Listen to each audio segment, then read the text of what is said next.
श्रावण मास के कृष्ण पक्ष की कामिका एकादशी का महात्म्य।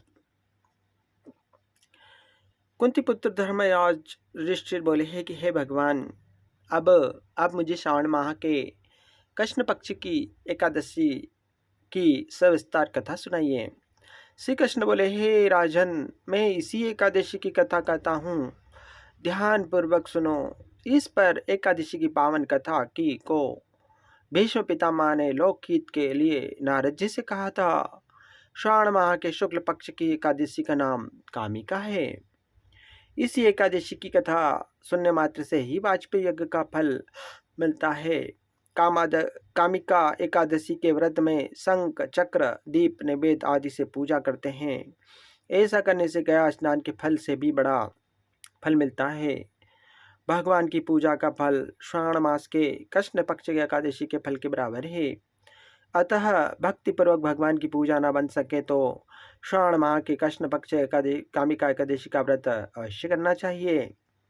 जो उत्तम द्विज श्रावण माह के कृष्ण पक्ष की कामिका एकादशी का व्रत करते हैं तथा श्री विष्णु भगवान की पूजा करते हैं, उनके समस्त देव, नाग, किन्नर, पितृ आदि की पूजा हो जाती है।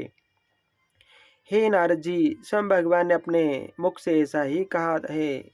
कामिका एकादशी के व्रत तथा रात्रि जागरण के से मनुष्य को कोई योगिनी नहीं मिलती, अंत में स्वर्गलोक को पाता है। जो मनुष्य इस एकादशी को तुलसी से भक्तिपूर्वक श्री विष्णु भगवान की पूजा करते हैं, उनके सम्मुख दीप जलाते हैं, वे संसार सागर में रहते हुए भी सभी दुखों से इस प्रकार अलग रहते हैं जिस प्रकार कमल जल में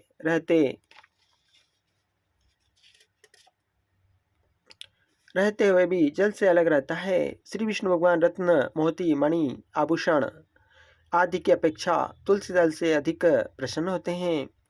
हे नारद जी, मैं स्वयं भगवान के अत्यंत प्रिय तुलसी जी को नमस्कार करता हूँ।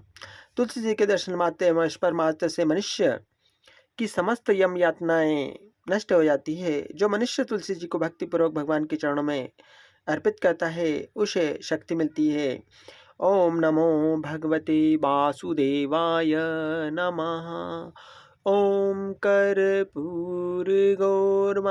कर्णावतारं संसारसारं भुजगेन्द्रहारं सदा वसन्तं हृदयारविन्दे भवं भवानी सहितं नमामि।